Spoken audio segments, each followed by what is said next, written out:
아무것도 한 것도 없는데 이렇게 박수부터 치시면 민망하고 부끄럽고 또 죄송하기 짝이 없고 그렇습니다.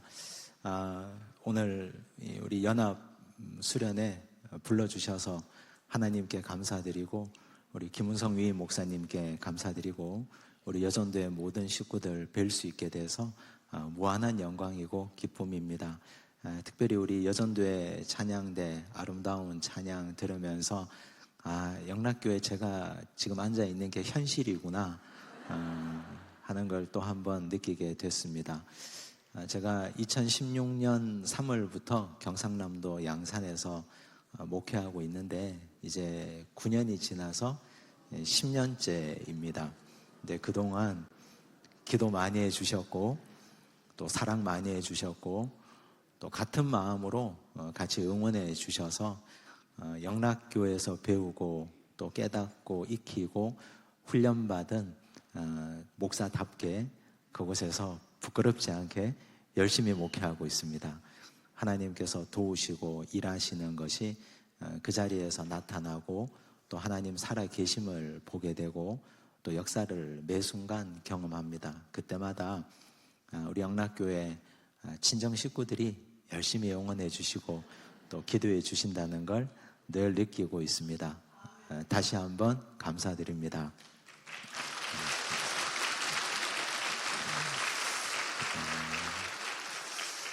오늘 이 귀한 자리에 서서 하나님 말씀을 함께 나누게 됨이 기쁨이고 영광입니다. 옛날 이야기 하나 드리면서 또 시작하려고 합니다. 저는 어릴 때 할머니 품속에서 자랐기 때문에 우리 할머니께서는 옛날 이야기를 자주 해주셨습니다. 그래서 옛날 이야기가 참 좋습니다. 구수하기도 하고 또 그 속에서 찾을 수 있는 교훈도 많아서 옛날 이야기가 너무너무 좋습니다. 제목은 차보기와 석숭이라는 이야기입니다. 사람 이름입니다. 차보기와 석숭이. 근데 차보기는 아주 가난한 나무꾼이었습니다. 총각이었는데 산에서 나무 한 짐 해다가 장에 팔아서 먹고 사는 나무꾼이었습니다. 그런데 하루는 이렇게 생각하니까 내가 이렇게 살다가는 가난을 면하지 못하겠다. 장가도 못 가고 이렇게 늙어 죽을 것 같다는 생각이 들었습니다. 이제는 한 짐을 하지 말고 두 짐씩 해서 장에 팔면 살림이 좀 펴지지 않겠는가. 그때부터 열심히 산에서 나무를 두 짐씩 해옵니다. 그런데 문제는 꼭 한 짐을 도둑 맞습니다. 밤에 마당에 지게에 걸어 놓았는데 누군가가 꼭 훔쳐갑니다. 처음에는 우연이겠거니 생각했는데 이게 두 번이 되고 세 번이 되니까 화가 나서 견딜 수가 없습니다. 내가 이놈을 꼭 잡고 말겠다. 그래서 꼭 훔쳐가는 나무 그 짐 사이에 숨어 있었습니다. 그런데 자기 몸이 둥 뜨는 걸 느꼈습니다. 옳거니 이 도둑놈이 드디어 지게를 쥐고 훔쳐가는구나. 꼭 오늘 쫓아가서 이놈을 요절을 내겠다 생각했는데 둥둥 떠다니는 느낌이 났는데 내려보니까 거기가 천상이었습니다. 옥황상제가 계시고 거기에 여러 신하들이 주위에 있습니다. 보니까 이 신하들이 매일같이 자기 집에 와서 나무찜을 도둑질해 간 겁니다. 너무 화가 나지 않습니까? 어이가 없고 왜 내가 열심히 일해서 나무를 해놓으면 이렇게 훔쳐가느냐고 따져 물으니까 그 신하가 이런 말을 합니다. 너의 복이 나무 한 짐이라고. 너는 나무 두 짐이 너의 복이 아니라고. 믿을 수 없다고 말하니까 이 차보기를 데리고 어느 방에 데리고 갑니다. 방문을 열어 보이는데 그 방 안에 보니까 복주머니들이 주렁주렁 달려 있습니다. 거기 보니까 차복이라고 이름 써진 복주머니에 보니까 복이 요만큼 합니다. 주먹밖에 되지 않습니다. 이게 너의 복이라고. 평생 동안 너의 복은 이거라고 합니다. 근데 보니까 주변에는 크고 작은 복주머니들이 다 매달려 있는데 유독 사람 머리통만한 복주머니가 있는데 자기 이름 옆에 있었습니다. 석숭이라는 이름의 복주머니였습니다. 그래서 부탁했습니다. 저 복 좀 내가 빌렸으면 안 됩니까? 저 복 좀 제가 빌렸다가 나중에 갚으면 안 됩니까? 그랬더니 그건 된다고, 그렇게 하라고 허락을 받았습니다. 그리고 잠이 깼는데 꿈이었습니다. 이 친구가 그때부터 마음에 새깁니다. 열심히 일합니다. 그런데 놀라운 건 그때부터 나무찜이 도둑맞지 않습니다. 그리고 조금씩 형편이 나아집니다. 조금씩 돈이 모입니다. 나중에 한참 시간이 지나서 부자가 되었습니다. 집도 사고 장가도 가고 부자가 됩니다. 까맣게 잊고 살았겠죠. 그런데 어느 날 한겨울입니다. 자기 집에 거지 부부가 찾아옵니다. 동냥을 하러 왔습니다. 이 거지 부부를 보니까 여인의 배가 불러왔습니다. 이제 곧 산딸이 가까워 오는데 여기서 밥 한 그릇 먹여서 내보내면 이 사람이 굶어 죽을 것 같습니다. 얼어 죽을 것 같습니다. 그래서 내가 여기 방 한 칸을 내줄 테니까 여기서 몸 풀 때까지 계시라고. 얼마나 고마웠겠습니까? 이 부부가 감사하고 고마운 마음을 가지고 그 집에서 겨울을 납니다. 아기를 낳았습니다. 놀랍게도 이 거지 부부가 아기의 이름을 석숭이라고 짓습니다. 깜짝 놀랐습니다. 자기는 잊고 살았는데 아기의 이름이 석숭이니까 내가 석숭이 복을 빌려서 지금 이렇게 살고 있는데 이 생각이 든 거죠. 그리고 나서 이 사람이 생각을 많이 했습니다. 내보내면, 아기 낳았다고 내보내면 어디 가서 방 한 칸 얻어서 살겠습니까? 그래서 말합니다. 그냥 우리 집에서 일하고 같이 살자고. 그냥 이 거지 부부는 너무너무 기뻤습니다. 고마웠습니다. 그래서 그 집에 그냥 같이 삽니다. 그리고 시간이 지나면서 차보기가 석숭이를 양자로 입양을 합니다. 자기 집에 아들이 없었거든요. 시간이 한참 지나서 차보기가 세상을 떠나게 되니까 그 재산이 다 누구에게 가겠습니까? 석숭이에게 가는 거죠. 여러분, 이 이야기가 우리에게 주는 교훈이 뭐겠습니까? 중국에서 건너온 이야기입니다. 중국이나 우리나라나 과거 우리가 하나님을 몰랐을 때 우리 조상들은 복은 내 복도 있고 남의 복도 있는데 복은 나누는 것이라고 생각했습니다. 자기 복으로만 사는 사람은 한 사람도 없다고 생각했습니다. 차복이 말 그 자체로 복을 빌리다라는 뜻 아닙니까? 이름 자체가. 우리는 다 차복이의 인생을 사는 존재들입니다. 다 남의 복을 빌려서 사는 존재라는 걸 그 옛날 이야기에서 우리에게 교훈하고 있습니다. 그런데 우리는 그보다 한 단계 더 나가야 됩니다. 예수 믿는 사람들 아닙니까? 하나님의 백성들 아닙니까? 예수 믿고 하나님의 백성으로 사는 우리는 하나님으로부터 복을 받은 존재들입니다. 남의 복을 빌려서 사는 존재가 아니라 복의 근원은 하나님이십니다. 영락교회가 80년 동안 이 땅에서 복음 사역을 성실하게 감당하며 살아오게 된 이유, 우리 영락교회 여전도회가 교회 창립 이후에 1년이 지난 그 이듬해 1946년도부터 여전도회로서 지금까지 역할을 하고 남들이 할 수 없는 귀하고 놀라운 역사를 이루어 온 이유는 모든 근원은 하나님으로부터 온 겁니다. 우리는 하나님으로부터 복받은 자들 아닙니까?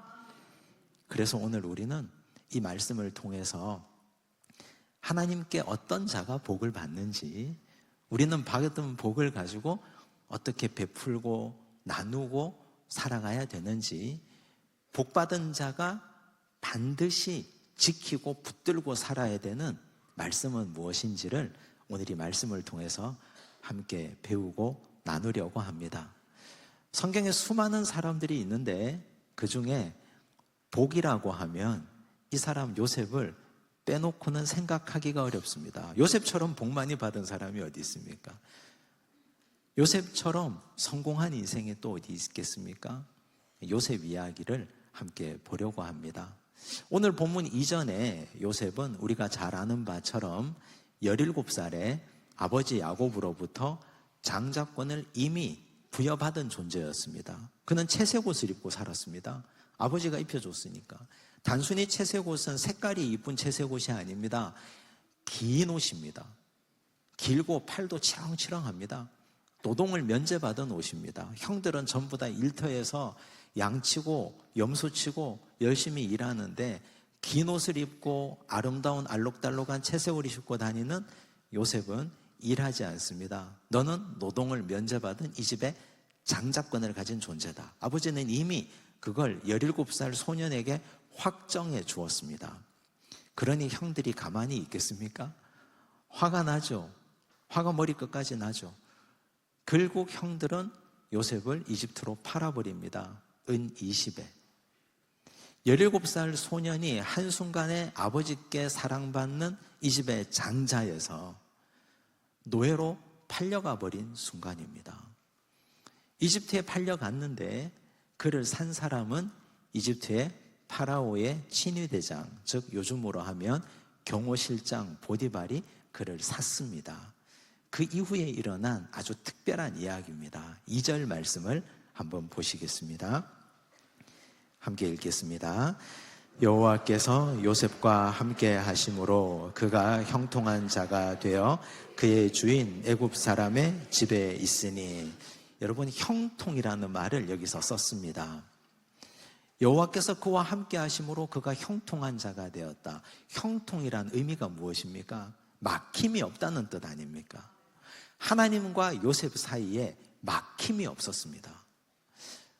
우리가 요셉이라면 우리가 성도 아닙니까? 하나님 앞에 하나님의 백성이 하나님과 막힘이 없으려면 두 가지가 원활해야 됩니다. 하나는 기도 생활이 원활해야 되고 하나는 말씀 생활이 원활해야 됩니다. 기도와 말씀은 심장에서 나가는 피와 들어오는 피와 똑같습니다. 기도는 인간 편에서 하나님께 올려드리는 것이고 말씀은 하나님께서 우리에게 주시는 걸 받는 겁니다. 신앙생활이 원활하려면 이 두 가지가 원활해야 되고 막힘이 없어야 됩니다. 보통 성도들이 영적인 문제를 앓고 있을 경우 신앙적인 침체를 겪을 때는 여지없이 이 둘 중에 하나가 문제가 있습니다. 기도 생활에 문제가 있든지 말씀 생활에 문제가 있든지 아니면 둘 다가 문제든지. 그건 형통한 생활이 아닙니다. 우리는 형통을 그저 물질의 복을 받는 걸로 생각하는데 하나님과 인간 사이의 형통은 말씀과 기도가 막힘이 없는 걸 형통이라고 합니다. 그러면 여러분, 말씀과 기도가 함께 있는 자리가 어디입니까? 예배 아닙니까? 예배를 통해서 우리는 하나님께 말씀을 듣습니다. 예배를 통해서 우리는 하나님께 우리의 심정을 올려드리고 아뢰는 기도를 합니다. 그러면 여기서 요셉이 여호와께서 그와 함께 하심으로 그가 형통한 자가 되었다는 이 말은 17살짜리 소년 요셉이 이집트의 노예로 팔려가서 보디발의 집에서 하나님께 기도하고 말씀 듣는 생활이 원활했다는 뜻이고 그는 그곳에서도 하나님을 예배하는 생활을 잃지 않았다는 뜻입니다. 하나님과의 형통은 바로 그런 의미입니다. 여러분, 이거 한번 상상해 보십시오. 한번 생각해 보시면 그런 환경에서, 그런 상황에서 17살짜리 소년이 이집트의 노예로 팔려가서 하나님 앞에 예배드리고 싶겠습니까? 하나님 앞에 기도하고 싶겠습니까? 하나님의 말씀 듣고 전심으로 하나님 앞에 예배로 나아갈 수 있는 환경입니까? 그런 형편입니까? 그렇지 않지 않습니까? 혀를 깨물고 죽고 싶은 심정이었을 겁니다. 형제들은 왜 나를 팔아버렸는지, 나는 왜 이 자리에 있게 된 것인지, 상황을 생각하면 예배자로 살 수가 없습니다. 환경을 생각하면 기도하기 어렵습니다. 그런데 그는 하나님과 막힘이 없는 기도자였고 말씀 듣는 사람이었고 예배자였습니다. 그러니 이런 하나님과의 형통은 그 다음 놀라운 역사로 또 나타납니다. 3절을 한번 보십시오. 함께 읽겠습니다. 그의 주인이 여호와께서 그와 함께 하심을 보며 또 여호와께서 그의 범사에 형통하게 하심을 보았더라. 보다라는 단어가 2번이나 나옵니다. 누가 보았다는 말입니까? 보디발이, 그의 주인 보디발이 요셉이 하는 모든 일이 형통한 걸 보았습니다. 여러분, 보디발은 믿음이 없는 사람입니다. 하나님을 모르는 사람 아닙니까? 그런데 그가 뭘 봤다는 말입니까? 하나님을 모르는 사람이 갑자기 하나님을 봤다는 말이 아니라 요셉을 통해서 일하시는 하나님의 기이한 역사를 봤다는 뜻입니다. 요셉은 이 집의 종입니다. 노예로 왔습니다. 한번 상상해 보시면 그는 노예로서 할 일을 했을 겁니다. 열심히 일했을 겁니다. 그런데 다른 종들이 해서는 안 되는 일을 요셉이 하면 됩니다. 다른 종들이 하면 판판이 실패하는 일을 요셉이 손대면 잘 됩니다. 안 되는 게 없습니다. 빵빵 터집니다. 정말 잘 됩니다. 그걸 보고 보디발이 쟤는 도대체 출신이 어디냐? 주위에서 말합니다. 히브리 종 출신입니다. 그러면 그가 믿는 신은 누구냐? 여호와라는 신을 믿는다고 합니다. 그렇구나. 그걸 보디발이 본 겁니다. 여러분, 형통한 사람은 우선 하나님과의 예배 관계가 형통해야 됩니다. 하나님과의 관계에 막힘이 없고 하나님과의 관계에서 기도와 말씀과 예배가 충실하게 온전하게 흘러가는 사람은 하는 일이 다 잘 될 수밖에 없습니다. 이게 순서입니다. 여러분, 우리 영락교회가 1950년 한국 전쟁이 발발하고 한경직 목사님과 함께 성도들이 피난을 갑니다. 부산에 당회를 두고 부산 영락교회를 세웠습니다. 여러분, 이게 우리는 경험하신 분들도 계시고 책에서 보신 분도 계시고 또 귀로 들은 분도 많이 계십니다. 그런데 그때 상황을 한번 생각해 보십시오. 전쟁 상황입니다.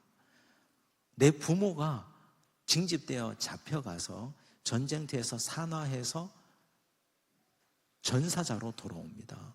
내 자녀가, 내 부모 형제가 그런 상황, 사람이 죽어나가는 상황입니다. 그런데 우리 영락교회 한경직 목사님과 성도들은 피난 가서 가장 먼저 한 일이 교회를 세운 일입니다.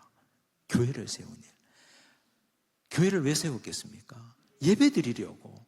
교회를 세웠다는 말은 다른 말로 하면 어떤 환경과 어떤 처지와 어떤 상황에서도 예배 드리려고, 하루 세 끼 밥은 못 먹고 살아도, 하루 한 끼 먹는 것이 사치였던 그 시절에도 하나님의 말씀을 먹지 않으면 내 영혼이 죽기 때문에 하나님의 말씀을 먹으려고 우리 믿음의 선조들, 우리 어른들은 그 피난통에서도 교회를 세웠습니다. 예배 드리려고. 어떤 상황에서도 우리는 하나님과 형통하는 것이 우리가 살 길이기 때문에 어떤 상황에서도 우리는 하늘에서 포탄이 빗발치듯 퍼부어지는 이런 상황에서도 우리는 예배드려야 살 수 있기 때문에 하나님과의 형통을 위해서 우리 어른들은 예배드렸습니다. 그렇게 예배드리는 자들 하나님은 기억하십니다. 영락교회가 전쟁이 끝나고 서울로 올라옵니다. 그게 남은 분들이 부산 영락교회를 계속해서 유지해 나갑니다. 근데 참 놀라운 사실은 부산 영락교회에서 1956년도에 통도사 바로 산문 앞입니다. 거기에 교회를 개척했습니다. 그때 교회 이름이 신평교회입니다. 지금은 교회 이름이 바뀌어서 새빛교회가 되었습니다. 제가 그 교회에 새벽 부흥회를 작년에 3일 동안 인도하러 갔습니다. 근데 그 교회는 특별한 게 신년 1월 첫 주에 새벽 부흥회를 합니다. 새벽에. 왜 새벽 부흥회를 하나 가봤더니 4시 반에 도착했는데 통도사에서 예불 드리는 소리가 얼마나 낭랑하고 아름답게 흘려 펴지는지 모릅니다. 영적으로 압도될 수 없지 않습니까? 그 앞에 교회가 있는데, 그래서 교회 성도들이 모여서 새벽 4시 반부터 뜨겁게 찬양하고 기도하는 겁니다. 올 한 해도 우리가 어둠의 권세 잡은 영들에게 지지 않게 해주십시오. 올 한 해도 우리가 예배드리는 사람으로 믿음 생활 잘하며 살겠습니다. 그 교회가 지금 열심히 전도하고 열심히 부흥하고 있습니다. 통도사 바로 앞에 있습니다. 근데 이 교회가 열심히 전도하고 복음 전하고 200여 명의 성도들이 새벽에 모여서 어린아이부터 노인에 이르기까지 저 깜짝 놀랐습니다. 우리 영락교회가 뿌린 씨앗입니다. 그 이듬해 1957년 2월 달에는 양산의 제일 남쪽에 지금 제가 목회하는 양산중앙교회를 부산 영락교회가 세웠습니다. 여러분 1956년도 57년도 이 땅의 상황을 아시지 않습니까? 경험하신 분들도 여기 계시지 않습니까? 전 세계에서 가장 가난한 나라였습니다. 너무너무 가난하고 먹고 살기 힘들었습니다. 예배는 지금이라면 사람들은 아마 사치라고 생각했을 겁니다. 그런데 어떤 환경과 어떤 상황에서라도 하나님과의 형통이 최우선 순위였기 때문에 예배드리는 자로 살기 위해서, 서기 위해서 그들은 못 먹고 못 입고 자녀들을 공부 못 시켜도 하나님의 말씀은 배우고 가르쳐야 했기에 통도사 산문 앞에 교회를 세우고 양산의 제일 남단에 교회를 세웠습니다. 그 교회가 지금 우리 교회입니다. 영락교회가 부산 영락교회를 낳았습니다. 부산 영락교회가 양산중앙교회를 낳았습니다. 그러면 지금 우리 교회는 영락교회의 손자입니다. 이제 우리 80주년을 기념해서 사송 영락교회를 다시 낳았습니다. 증손자가 태어난 겁니다. 우리 어르신 80세 생신에 증손자가 탄생한 이 놀랍고 귀한 역사가 우리 한경진 목사님과 영락교회 성도들이 형편과 상황과 전쟁에 빗발치는 포화에도 불구하고 하나님과 형통하기를 꿈꿨기 때문에 그래서 교회를 세운 것이 지금 이렇게 아름다운 열매로 나타나고 있습니다. 여러분, 우리가 80주년을 맞이해서 또 우리 여전도의 표가 힘차게 비상하는 여전도입니다. 날아오르기 위해서는 토대가 있어야 됩니다.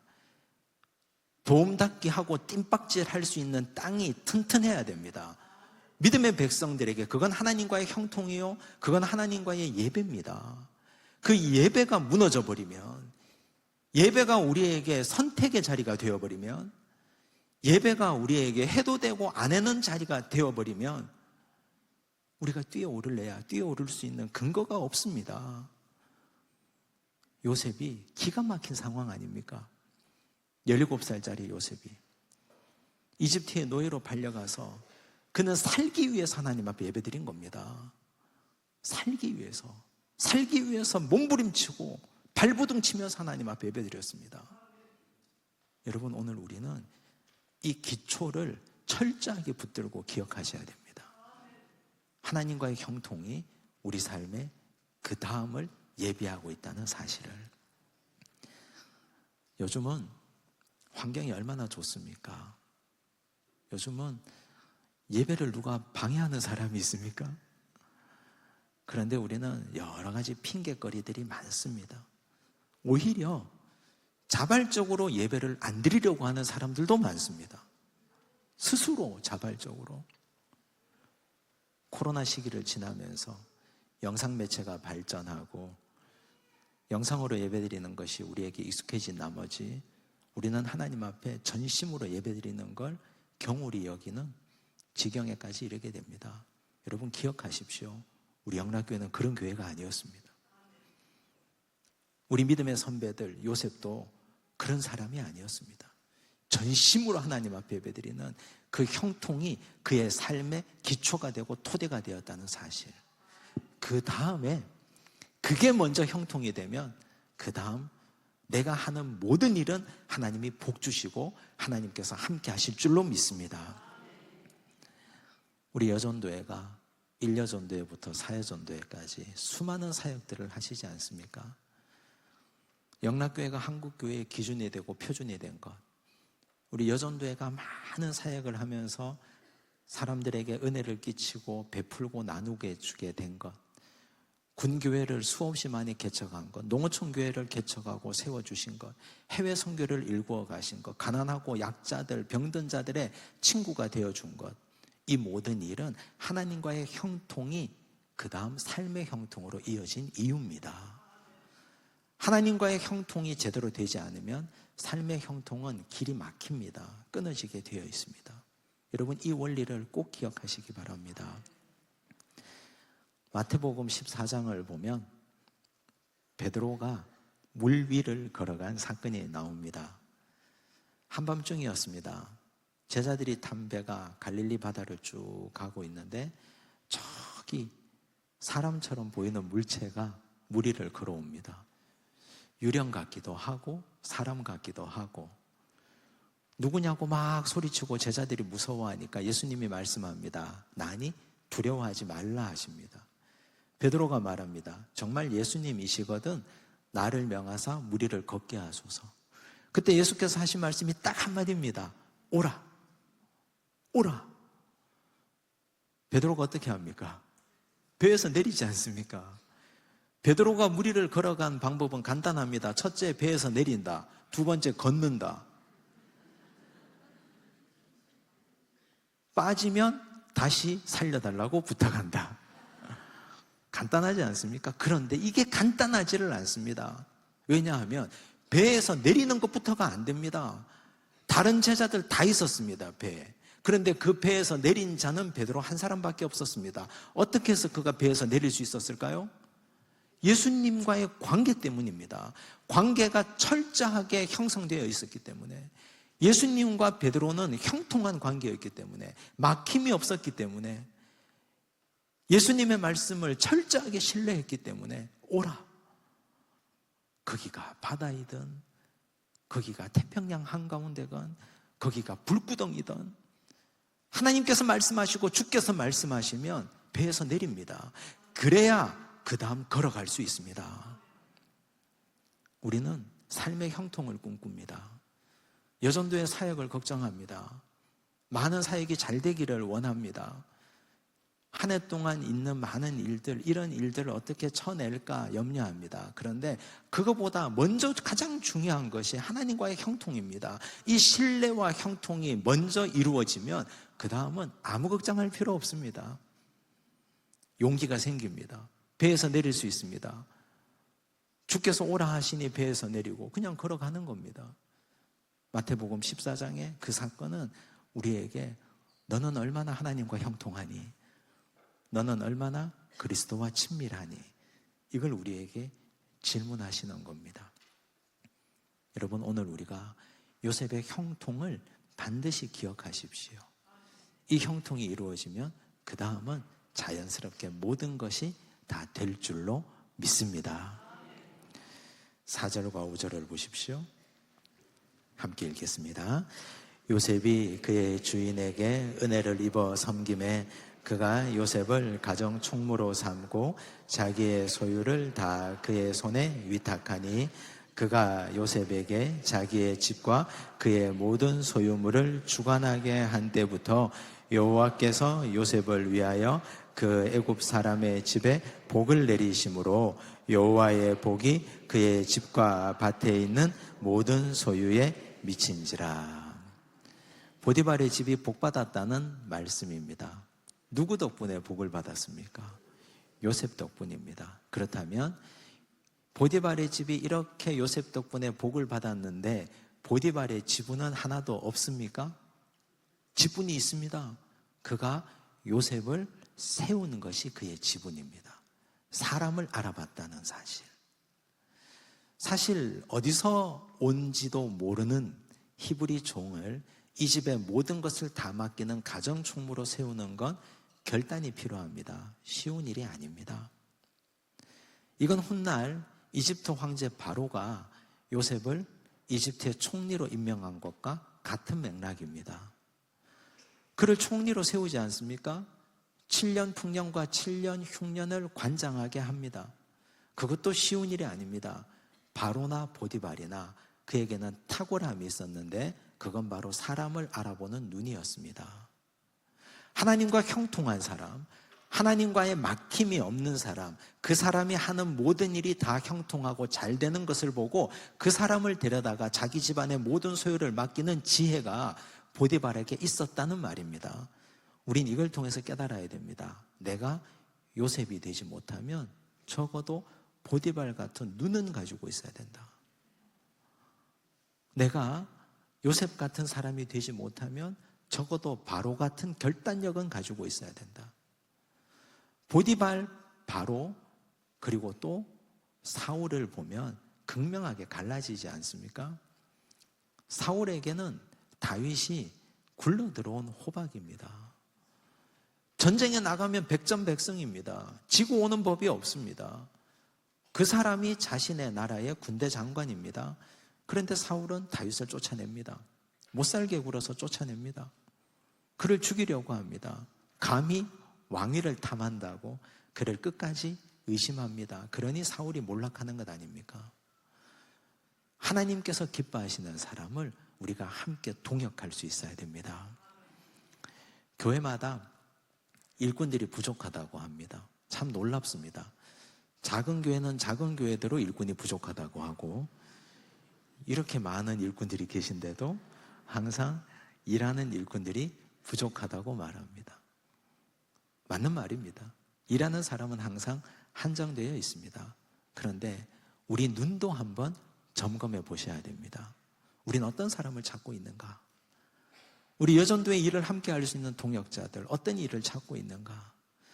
사회적인 명망이 있고 할 만한 사람이고, 저분이 물질이 있고 재력이 있고, 저분이 할 수 있는 환경에 대해서 하는 것, 이건 사람의 눈으로 보는 것 아닙니까? 그런데 우리는 보디발의 눈을 배워야 됩니다. 요셉이 어디가 잘나서 그 집의 가정총무로 삼을 만한 사람입니까? 부족하고 모자란 것 투성이지 않습니까? 그런데 그에게 잘하는 것 딱 한 가지, 하나님과의 형통한 사람이었습니다. 하나님이 그를 통해서 일하시는 걸 자기가 봤습니다. 그래서 확신이 생긴 겁니다. 그런 사람들을 찾으십시오. 그런 사람들을 찾아내서 하나님께서 쓰시기에 좋은 사람들과 함께 동역하셔야 됩니다. 그래야 우리 공동체가 잘 됩니다. 하나님이 쓰시기에 훌륭하고 합당한 사람, 그런 사람들을 우리는 하나님의 동역자라고 부릅니다. 다윗이 골리앗과의 전쟁에 나갈 때 사울왕이 그를 불렀습니다. 뭐라도 해주고 싶어서 그의 갑옷을 줍니다. 투구를 씌워줍니다. 칼을 차게 합니다. 다윗이 그걸 써보고 입어보고 칼을 들고 몇 걸음 걸어보니까 몸에 맞지 않습니다. 이건 저에게 맞지 않습니다. 벗어버립니다. 목자의 제구를 갖춥니다. 자기 손에 맞는 물맷돌을 가져옵니다. 다윗 손에 있는 물맷돌처럼 하나님 손에 잡힌 물맷돌들이 되셔야 됩니다. 그래야 쓰임받습니다.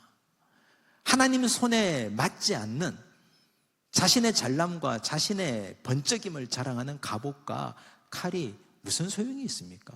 그건 아무런 소용이 없는 겁니다. 그걸 우리는 알아내고 찾아낼 수 있는 눈이 있어야 됩니다. 부디 우리 여전도의 모든 식구들 다들 요셉 같은 사람이 되시고 보디발 같은 눈도 가지셔서 좋은 믿음의 일꾼들을 발굴하고 찾아내서 일꾼들이 넘쳐나고 하나님 앞에 헌신된 자들이 차고 넘치는 우리 영락교회가 되시기를 간절히 바랍니다. 이렇게 좋은 일이 일어나는데 사탄은 가만히 있지 않습니다. 하나님께서 일하실 때 사탄은 가만히 있겠습니까? 사탄도 같이 일합니다. 하나님이 일하면 사탄이 너무너무 바쁩니다. 하나님이 일하지 않으면, 하나님의 백성들이 일하지 않으면 사탄도 일할 게 없습니다. 이제 마귀 사탄이 이 집을 흔들어대기 시작합니다. 보디발의 아내를 통해서입니다. 요셉을 유혹합니다. 하룻밤 동침을 요구합니다. 그때 요셉이 한 말을 한번 보십시오. 8절과 9절입니다. 함께 읽겠습니다. 요셉이 거절하며 자기 주인의 아내에게 이르되 내 주인이 집안의 모든 소유를 간섭하지 아니하고 다 내 손에 위탁하였으니 이 집에는 나보다 큰 이가 없으며 주인이 아무것도 내게 금하지 아니하였어도 금한 것은 당신뿐이니 당신은 그의 아내임이라. 그런즉 내가 어찌 이 큰 악을 행하여 하나님께 죄를 지으리까. 요셉의 이 말은 단순한 거절이 아닙니다. 이건 자신의 신앙 고백이었습니다. 내가 어찌 이 큰 악을 행하여 하나님께 죄를 지으리이까? 주인이 나에게 모든 것을 다 허락하셨어도 금한 것은 당신 한 사람입니다. 나는 그걸 알고 있습니다. 여러분, 이 놀라운 신앙 고백을 우리가 배워야 됩니다. 그런데 사람들은 이걸 알면서도 행하지 않습니다. 에덴 동산의 아담과 하와가 그랬습니다. 하나님께서 아담에게, 하와에게 말씀하셨지 않습니까? 동산 모든 나무의 실과는 네가 임의로 먹되 선악을 알게 하는 나무의 열매는 먹지 말라. 먹는 날에는 네가 반드시 죽으리라 말씀하셨습니다. 다른 것 다 됩니다. 선악과만 안 됩니다. 그런데 어떻게 했습니까? 안 된다고 하는 선악과를 굳이 먹지 않습니까? 혼자 먹었습니까? 남편에게도 주었습니다. 같이 망합니다. 쫓겨났습니다. 에덴 동산에서 쫓겨납니다. 다 알고 있습니다. 요셉도 이 집의 모든 걸 주인이 나에게 허락하셨으나 허락하지 않은 건 당신뿐입니다. 내가 어찌 이 큰 악을 행하여 하나님께 죄를 짓겠습니까? 여러분, 우리 믿음의 백성들이 하나님께 받은 복이 많습니다. 하나님이 우리에게 모든 것 다 허락하셨습니다. 누리고 살아가고 먹고 마시고 즐거워하고 때를 따라 기뻐하고 선을 베풀고 낙을 누리고 살라고 하나님 우리에게 다 허락하셨습니다. 그런데 안 되는 게 몇 가지 있습니다. 절대로 넘어서는 안 될 선들이 몇 가지 있습니다. 역사적으로 보면 중세가 끝나고 근대가 시작됩니다. 근대의 시작은 인간의 재발견 아닙니까? 인간 중심의 세상이 되었습니다. 인간 중심의 세상이 되면서 사탄이 이 세상에 던져준 가라지, 선악과가 몇 가지 있습니다. 그 중에 우리가 잘 아는 두 가지. 첫째가 진화론입니다. 두 번째가 공산주의입니다. 여러분, 진화론과 공산주의 공통점이 있습니다. 진화론은 자연적인 것만을 말하는 것이 아닙니다. 그걸 과학의 영역으로 치부해서는 안 됩니다. 진화론은 과학의 영역에만 머물러 있지 않았습니다. 다윈이 19세기에 종의 기원을 통해서 진화론을 발표하고 나서 그 다음 사회 진화론자들이 생겨납니다. 다윈의 핵심 사상 가운데 가장 중요한 거, 진화론의 원리 가운데 가장 중요한 게 적자생존의 원리입니다. 즉 환경에 적응하고 살아남은 자가 강하다는 논리 아닙니까? 약한 자는 다 도태됩니다. 약한 개체는 알아서 다 떨어져 나갑니다. 약한 것들은 다 죽어나가는 것이 자연의 법칙이고 당연하다고 생각합니다. 그래서 살아남은 자가 진화하는 것이라고 다윈이 가르쳤습니다. 그걸 사회 진화론자들이 받아들였습니다. 이 사회도 역시 마찬가지다. 강한 자만이 살아남는다. 약한 자는 돌봐줄 이유도 없고 돌봐줄 필요도 없고 그래서 다 죽어나가고 떨어져 나간다라고 가르쳤습니다. 사회 진화론을 받아들인 것들이 나치입니다. 독일의 나치, 2차 세계대전을 일으켰지 않습니까? 그 사회 진화론자들의 논리에 의하면 일제의 한반도 침공도 정당화됩니다. 조선은 약소국가였습니다. 개화가 늦었습니다. 약한 나라였습니다. 힘없는 나라였습니다. 약한 나라는 당연히 약하니까 알아서 도태되고 알아서 죽어도 그만이고, 강한 나라 일본이 들어와서 이 나라를 보호해 주는 것, 이것이 사회 진화론자들의 논리입니다. 그렇게 따지면 폭력이 정당화되고, 그렇게 따지면 약자는 어디 가서 숨을 곳도 없고 숨 쉴 곳이 없게 됩니다. 공산주의는 어떻습니까? 여러분, 공산주의의 원리 가운데 제일 중요한 게 계급투쟁입니다. 무산계급이 유산계급을 투쟁해서 그들이 가진 토지를 빼앗지 않습니까? 그들이 가진 생산수단인 공장을 빼앗습니다. 그걸 그들은 혁명이라고 부릅니다. 사회주의 혁명이라고 부릅니다. 그게 공산주의입니다. 빼앗긴 자는 힘이 없습니다. 가난한 자는 힘이 없습니다. 계급투쟁을 통해서 살아남고 계급투쟁을 통해서 혁명에 성공한 자가 수령님이 되는 것 아닙니까? 그게 공산주의입니다. 진화론과 공산주의는 똑같은 원리를 가지고 지금까지 이 세계에 기생하고 있습니다. 사람들은 말합니다. 지금 공산주의가 어디 있냐고. 천만의 말씀입니다. 그렇지 않습니다. 여러분, 성경의 사상과 하나님의 말씀과 진화론과 공산주의가 하나 될 수 있습니까? 절대로 선을 넘을 수 없는 것들이 바로 이런 것들입니다. 하나님은 다른 것들은 다 허락하셨습니다. 하나님은 다른 것들을 우리에게 다 하라고 허락하셨는데 이건 안 된다고 하십니다. 금한 것은 이것들입니다. 금한 것은 이것들입니다. 여러분, 그런데 교회 안에는 진화론과 공산주의가 들어와 있지 않을까요? 사람들은 말합니다. 공산당이 우리 교회 안에 없으니까 우린 깨끗하다고, 안전하다고. 천만의 말씀입니다. 여러분, 한번 생각해 보십시오.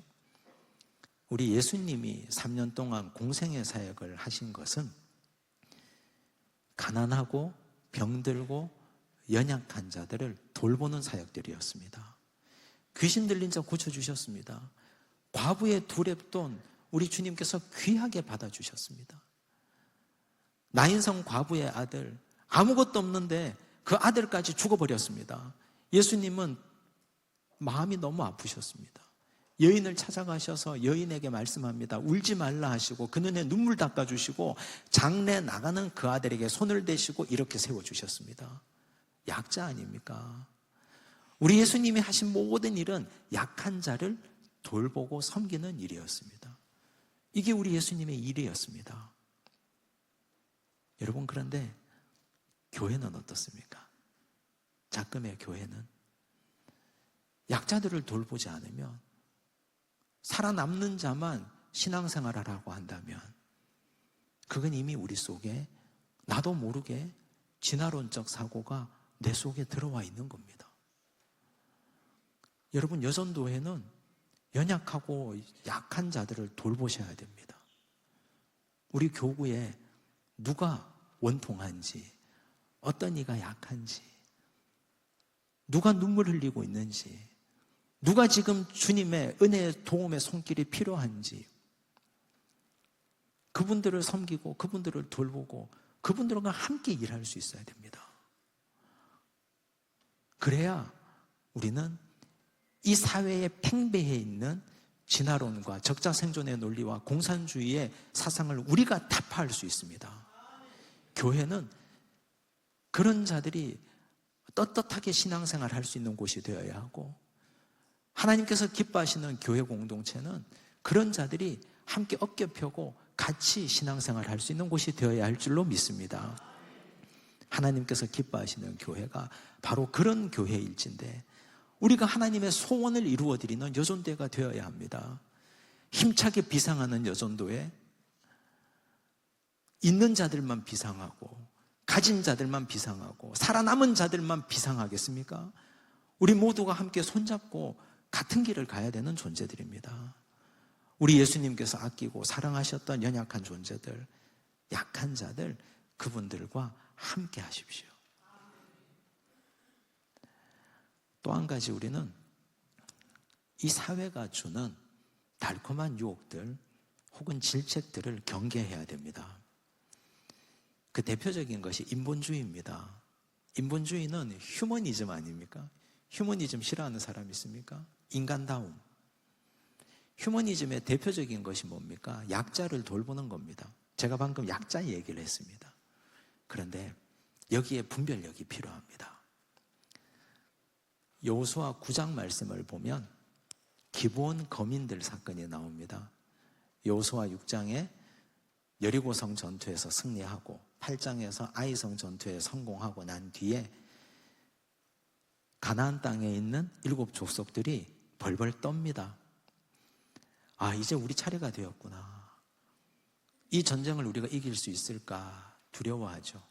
그런데 그때 기브온 거민들이 꾀를 냅니다. 그들이 헤어진 전대를 차고 옵니다. 찢어지고 구멍난 가죽 부대를 기워서 포도주를 담아옵니다. 다 떨어진 신발과 더러운 옷을 입고 옵니다. 마르고 곰팡이가 난 떡을 가지고 옵니다. 우리는 먼 나라에서 왔습니다. 우리와 화친하십시다.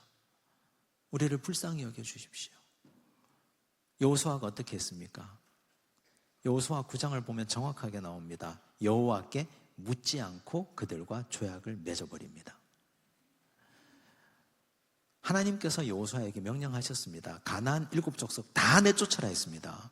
근데 왜 하나님께 묻지 않습니까? 왜 기도하지 않습니까? 여호수아 마음에 휴머니티가 막 꿈틀댔기 때문입니다. 불쌍하니까.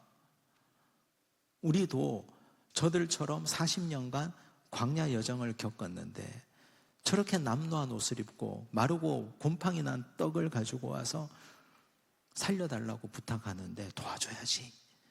그런 마음이 생겼습니다. 그래서 하나님께 묻지 않았습니다. 여러분, 이 휴머니즘, 이 인본주의가 얼마나 무서운 건지 모릅니다. 그렇게 해서 기본거민들이 들어와 버렸습니다. 조약을 맺었습니다. 이제 쫓아내지도 못합니다.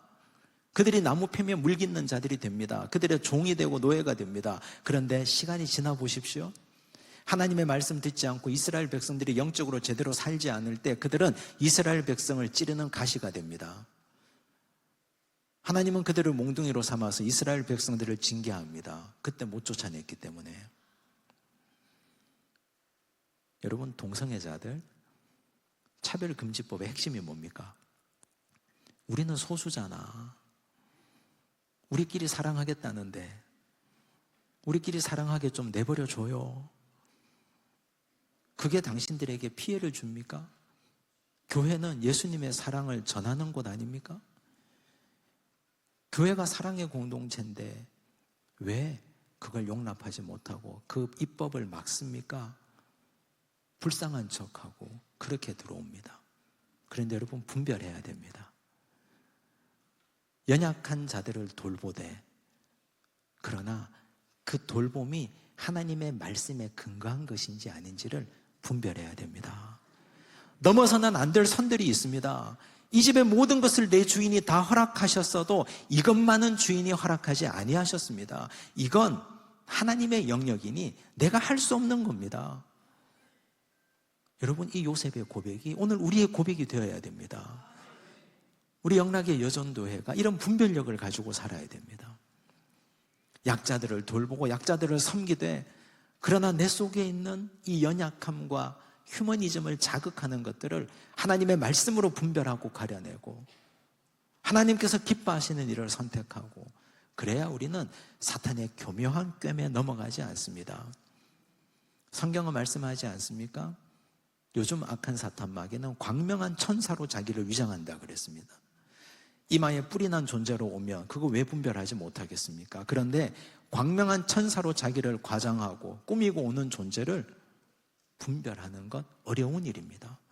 하나님 말씀 앞에 제대로 서지 않으면, 요셉처럼 하나님과 막힘이 없이 형통하지 않으면, 하나님의 말씀 앞에 자기를 매일같이 노출시키고 그 말씀으로 살아내지 않으면 분별하기 어렵습니다. 요셉이 이런 분별력을 가질 까닭은 하나님과 형통했기 때문입니다. 여러분, 힘차게 비상하려면, 날아오르기 위해서는 이런 데 넘어가면 안 됩니다. 이런 데 넘어가면 판판이 지고 번번이 넘어집니다. 우리가 영적으로 깨끗하고 실력 있는 성도들이 되어야 힘차게 비상하고 날아올 수 있습니다. 그런데 사탄은 참 특이한 존재입니다. 10절을 한번 보십시오. 함께 읽겠습니다.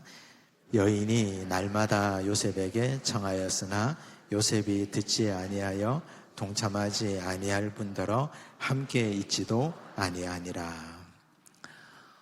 사탄은 자존심이 별로 없습니다. 보통 정상적인 사람은 이 정도 되면 너무 자존심 상하잖아요.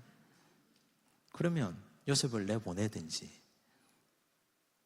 동선을 분리하든지 뭐 등등의 조치를 취할 텐데, 사탄이 이 여인을 주장하기 때문에 날마다 동침하기를 청합니다.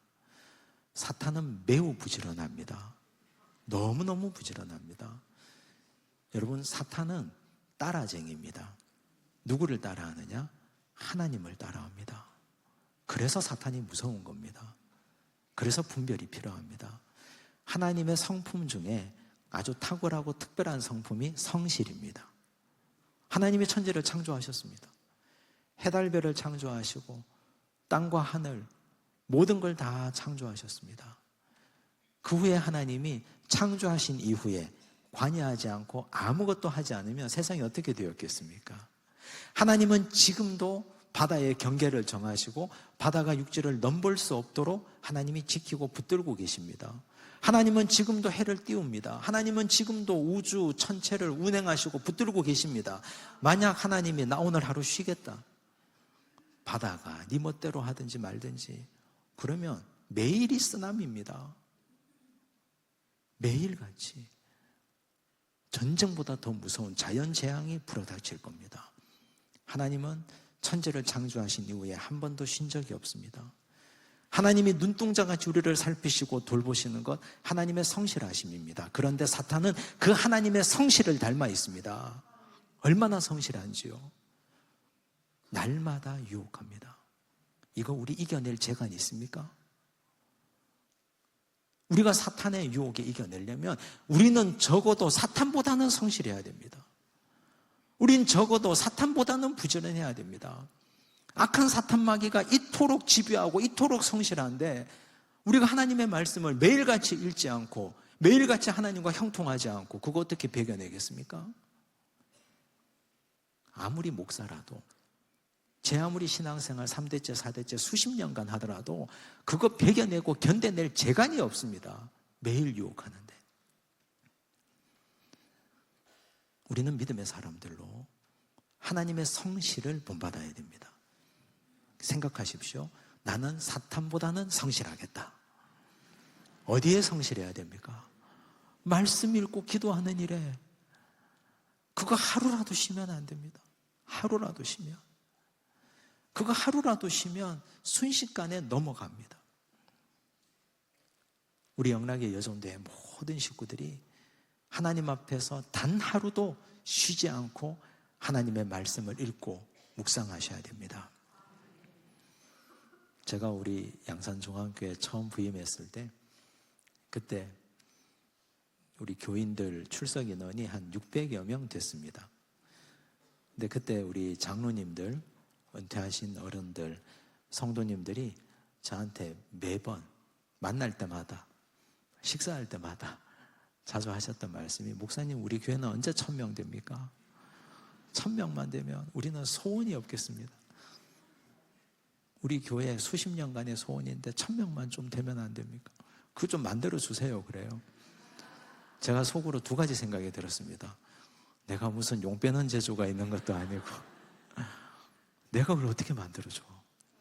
두 번째, 아니 1000명이 되기 전에 650명이 먼저 돼야 되는데 그 다음 700명이 있고 그 다음 800명이 있지 뭐 1000명이 하루아침에 되나? 뭐 그런 생각이 그때 들었습니다. 근데 할 수 있는 일이 없잖아요, 목사가. 제가 무슨 재주가 있습니까? 무슨 연예인도 아니고. 손을 대고 기도하면 병자가 벌떡벌떡 일어나고 죽은 자가 살아나면 좋으련만. 저는 저희 집에 아이들이 아플 때 기도하면 아이들이 나은 적이 없습니다.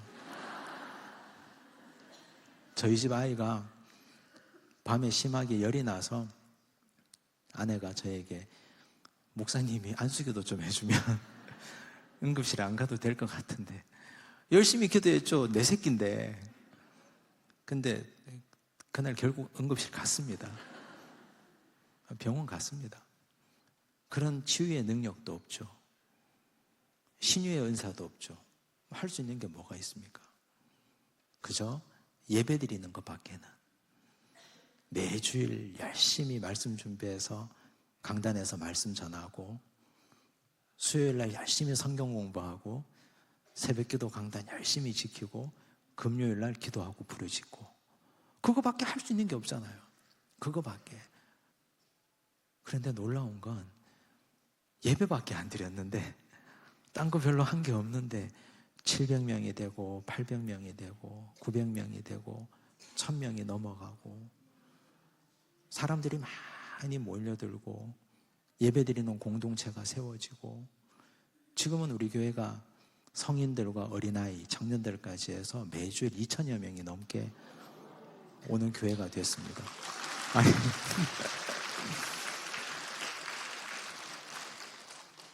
그런데 이제서야 깨닫습니다.